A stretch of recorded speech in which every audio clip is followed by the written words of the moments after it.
Welcome to Chaos in the Lobby. 2025 was a big year for modular space sims, but we can't even begin to talk about what comes next without taking a look back at the game that really started everything, and that's Kerbal Space Program.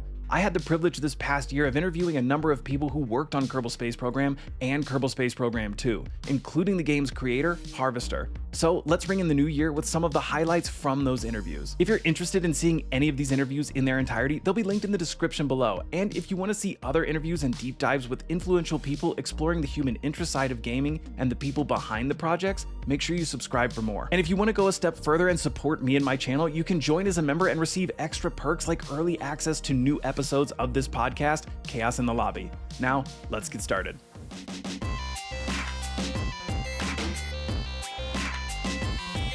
All right, so here with me today is Nate Simpson, who was the creative director at Kerbal Space Program 2 over at Intercept Games while it was still in development under Take-Two and Private Division. With early access now, where fans are getting a much earlier glimpse at games, I think that there's a lot of pressure to get games out there making money before they're finished. And you sort of have to work under the spotlight of expectations of both, especially when you were working on Kerbal Space Program 2, the corporate oversights, but then also the expectations of fans. And it also got me thinking a lot about how, for a lot of people, their jobs aren't really under the microscope in the same way that game developers are. And I don't think maybe that's something that a lot of game developers think about when they take on positions. I don't think they go into it with the expectation of everybody's going to be watching what I'm doing. So yeah, my next question is just how did you deal with being the face of that development team that got hit with some of those road bumps? Good question. I might preface my answer by saying that I've been making games since 1993, and the vast majority of the work I've done has been on games that either released to little fanfare or games that were not completed, because most games don't get completed. That's just kind of a statistical reality of the industry. We had the trailer come out, and then years passed, and you're still waiting for updates and hoping for another trailer and hoping for an announcement any day now. And after a while, people move on, and you have to kind of re-engage the audience over and over and over again. So yeah, it felt like a long time to me too. I mean, during those times when it was quiet on the outside, those were generally the times when we were working the hardest, because I think the whole team was keenly aware that like there was a clock ticking somewhere in the universe. I think it caught many of us off guard that it was the closure of the label. It's hard for me not to ask myself what I could have done differently to have altered the outcome. Like if, and I have to cut myself some slack because I didn't have complete control over really the timing of anything. But right. But because my job was to be that defibrillator.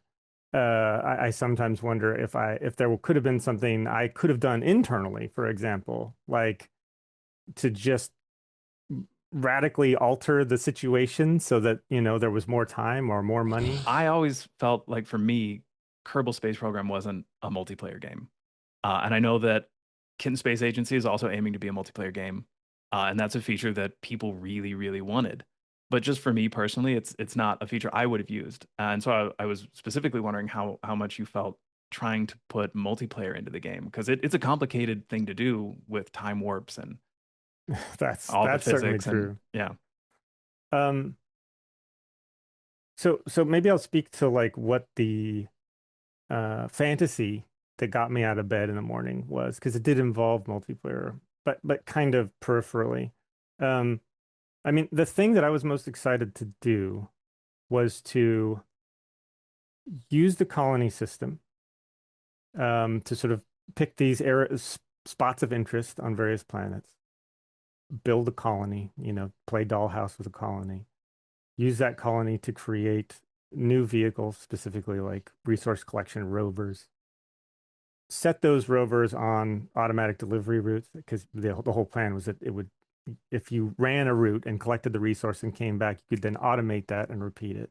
Which I love that idea for that feature. And then set up other ones that are carrying the stuff from, the ground base to an orbital base, and then essentially building out all of the nodes in an interplanetary and then eventually interstellar trade network. And just the fact that I would have such minute control over every element of that trade network, all the way down to how the rover was designed. And the thought of doing that, my multiplayer fantasy was far less about like racing people or crashing into people or, sort of like the sort of physics intensive stuff, Yeah, which would have been fun, but I think it would have been fun for a short time. It probably would have generated a lot of viral content and probably would have had some marketing value from that perspective. sure. But but for me, the thing I was most excited about was large asynchronous multiplayer games where, where I might be involved in a space race trying to achieve certain meta goals faster than a competing group. Welcome to Chaos in the Lobby. Today, my guest is Felipe, aka Harvester, who is, of course, the creator of Kerbal Space Program. But as you said, And there's so much that's necessary for a lot of games because you want yeah, the input of the community. You want to see what well, people say. yeah. What I do they mean, like? What do they don't like? a game Yeah, like KSP would not exist without the community because I didn't know what kind of game the players would like to play when we first released. Like I was making this little game about shooting up rockets and seeing how far you could get before they exploded. Maybe you could get into orbit. Maybe it would have been too complicated. But that was an open question when the game came out, like for the first time. And but it was part of this kind of there's a set of like I guess constraints that need to be there for all that to work.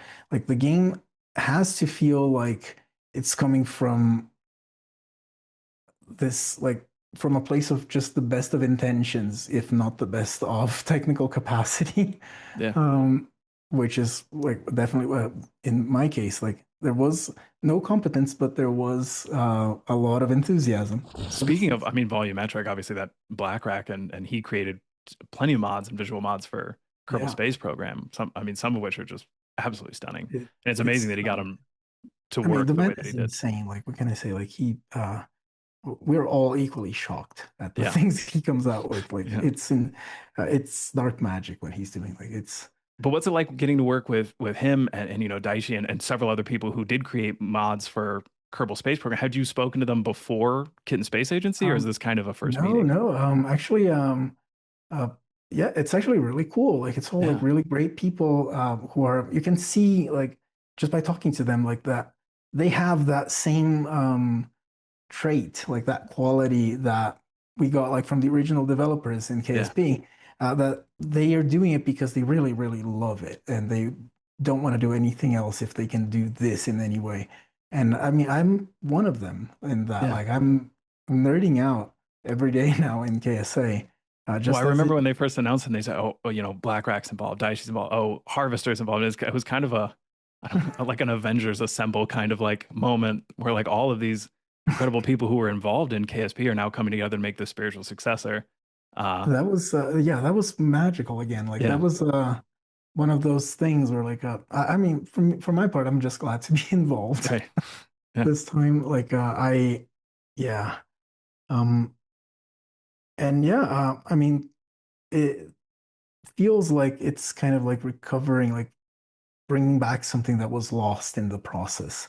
And I, like to me, it was lost like many years before even KSP2 started. But they I'm didn't do surprised that that. they didn't give you kind of the green light to do. I mean, at this point, now that they saw your idea and that it was very successful, I'm kind of surprised they didn't say, "Hey, whatever you want to do next, go ahead." I mean, I would have hoped that that was the case also, but like that was surprisingly like it was the exact opposite. Yeah. It seemed that they were determined to like I don't know reconstruct the situation in such a way where I was just another employee Yeah. instead of having had anything to do with the origin of this wild success that they had.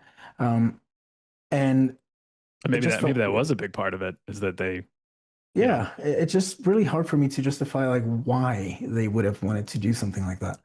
And but another thing that we knew for sure was that like if they just wanted to like squeeze every drop of juice out of what they had and until it ran dry. And so that basically implied that if we keep working here at Squad, our newly found game developer careers are gonna end just as they started. Like they're gonna fizzle out um, with like all within the life cycle of this one game. Um, so if we want to have any chance of like actually like being game developers, we're gonna have to leave. Yeah, I wanted to make this other game that was Kerbal Aviation. I even posted a piece of concept art that I did about it that I actually signed in 2013. So this was like well before KSP hit 1.0. I was already thinking about like what we could do next, Yeah. but that never went anywhere. There was no, they didn't have any intention of starting a new one, Hmm. which, like to this day, it's feels unexplainable to me. Like, why Yeah, that is wouldn't confusing. they? Why wouldn't you expand on this? Yeah. Yeah, like I mean, if it had been up to me, like I would have been perfectly fine still working at Squad with my little minority share in it, because I was in it to make the game, and I was perfectly happy with like having a minority stake in it, provided that like I didn't have to also be running the company. Yeah. Like that to me was worth it because that was a dream job to me. Like I didn't have to be like to own the company to consider that I was doing like what I've always wanted to do. Uh, and it would have been totally, it's a weird part. It would have been less work for them to just say, we're going to retire now. Like, have fun running your game studio. Like, you can make other games or do whatever you want at that point because it got to that point where they could retire. Yeah. Um, but they I'm didn't do surprised that that. they didn't give you kind of the green light to do. I mean, at this point, now that they saw your idea and that it was very successful, I'm kind of surprised they didn't say, hey, whatever you want to do next, go ahead. I used to think that I was just a very weak, like communicator that I had to like I don't know, make the supreme effort to get my ideas through, that I was just really bad at communicating or something. Because people didn't really like um, accept like the ideas that I was coming up with a lot of the time for KSP. And I would get into a lot of pointless arguments sometimes, thinking why is it that like my ideas don't carry across like that? Like I'm supposed to be leading this team in this project, right? And only Yeah. much later did I learn that like I on hiring they were like introducing the team and making it a point to say like this is Felipe, he came up with the project, but he's just another employee like that. Wow. Yeah, and like only much later did I learn that. And I used to think it was just me like being really bad at communicating. But they were actively undermining you. I apparently so. Yeah. Yeah. I mean, Ah, it's really shocking to hear that, honestly. I mean, I just can't imagine and why they would want to undermine you, why they wouldn't try and, give you the tools. Clearly you've had this success. Why wouldn't they want to expand upon it, especially if they're the I ones reaping the majority of the financial benefit? right. Yeah, Yeah. I don't know either. I can't explain it. It's one of the big unsolved mysteries for me. Um and yeah, and the biggest like loss of all that was that inevitably it came to what it would have come to, which is that they had to sell it out. They never made another Kerbal game, and it could have been so much better. It could have been so much more fun. We would have had a big studio, Yeah. everybody working happily in a game that is magical and is loved by everybody. But Yeah. I mean, this is like not to sound like that I was I swear, like hashtag not sponsored. Like this is what it feels like now with KSA. It feels like a lot of that is coming back That magic because of, yeah. that magic, that like true like indie feeling of like this is just like I mean this is the thing, like it's Dean's studio, right? Yeah. So if he says so, like that's it, like that's where the buck stops. Yeah. There's nobody else, like there's no like higher level like corporate stakeholders that aren't involved but make decisions for some reason. There's no impossible, immovable deadlines that come from the marketing department that nobody knows why are set in stone. Yeah. And that's something that, like, even with GitHack, like we had to deal with that kind of thing. The moment marketing gets involved, there is an immovable deadline all of a sudden that Yeah. cannot be moved. It's just part of how it works, I guess. There has been kind of a quasi debate about what a Kerbal is. And Oh, right. so some people seem to believe that, or feel quite strongly, even that they are frogs. But then other people, Hmm. especially people that I've noticed who live and play the game in Eastern Europe, feel that they are sentient cucumbers. So I was Oh, just that's a wondering good one. Also, good if you care to weigh hypothesis. in. I mean, like if you consider what other life forms exist on Kerbin, Yeah, um, like that can be observed to be there. Vegetation is there, and it's also green, yeah. and those are life forms. You don't see that many other reptiles or amphibians, so I couldn't tell you. I'm not a Kerbal biologist myself. Um, I've just seen so people yeah. arguing back and forth. Oh, it's a cucumber. No, it's a I mean, frog. my So favorite hypothesis is that they share an evolutionary link with grass. okay, Um, and maybe the space program might have been to some part attributable to the fact that there are no other life forms. Maybe the space program caused everybody else to go underground. interesting. That's one of my favorite theories, also. Welcome to Chaos in the Lobby. I'm Spoony Bard, and with me today is Jamie Leighton, aka JPLRepo, who is one of the few people who has worked on Kerbal Space Program, Kerbal Space Program 2, and now the spiritual successor, Kitten Space Agency. So, Jamie, welcome and thanks for joining me. Thank you for having me. It's great to be here. And ultimately, you became the lead engineer for Kerbal Space Program. And that was that transition, stepping into that role, because like you said, there was a mass exodus, which is a lot of knowledge going out the door, a lot of Yep. retraining that's not happened. Was it difficult to kind of step into that role? Uh, Personally, no, because like I'd worked leading teams, delivering, $100 million projects and stuff in corporate land. So to me, no, it wasn't that big of a challenge. The biggest challenge was managing the team as far as the development, the engineering team, getting things delivered, but also doing half of the work as well, like being an engineer as well. So it was two roles. It wasn't just managing other engineers, it was also doing code every day as well. Um, Right. so the hardest bit was just, it took up a lot of time.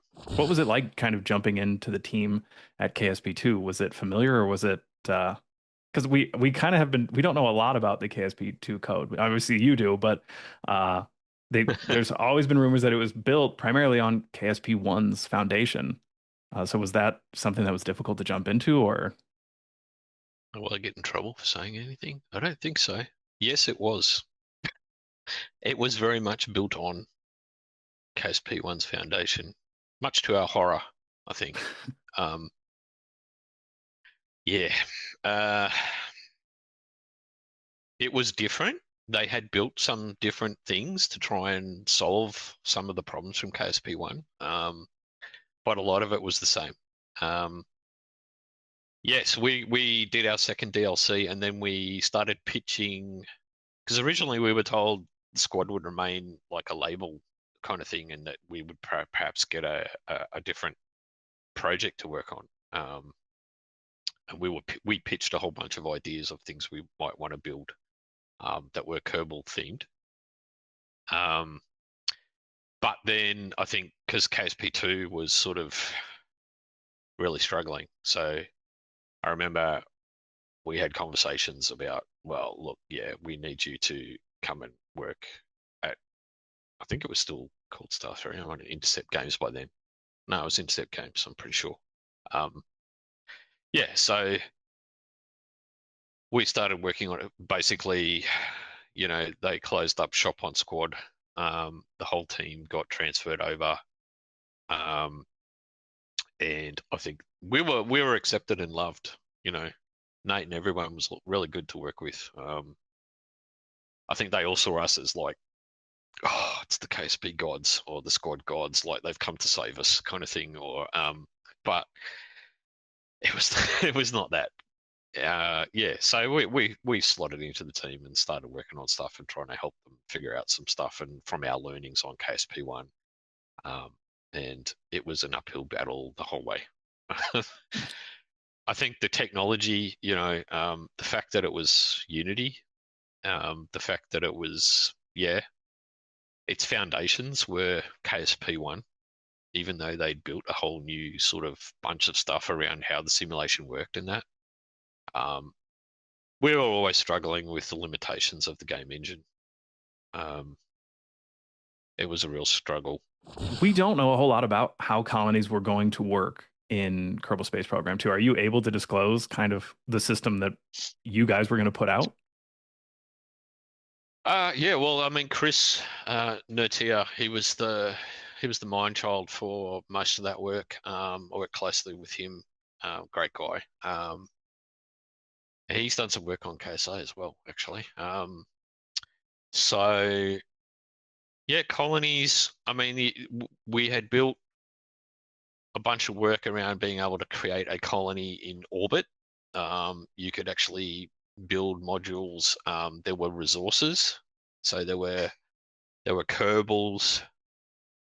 Kerbals was like a resource. It was like they didn't walk around and exist, but you had like the colony would grow. It would have a population, if you like, and that population created these resources that you could then use to build onto the colony or create another ship. And there was actually a like orbital VAB that you could build ships in and then launch them. Another part was having the supply runs that I've heard everyone talking about as well. Yeah. So that was all sort of, 80%, 90% done. That's kind of heartbreaking because orbital vehicle assembly It's bays. extremely heartbreaking. Yeah. And then that code never got released. So even the modders can't really do anything with it because it never saw the light of day.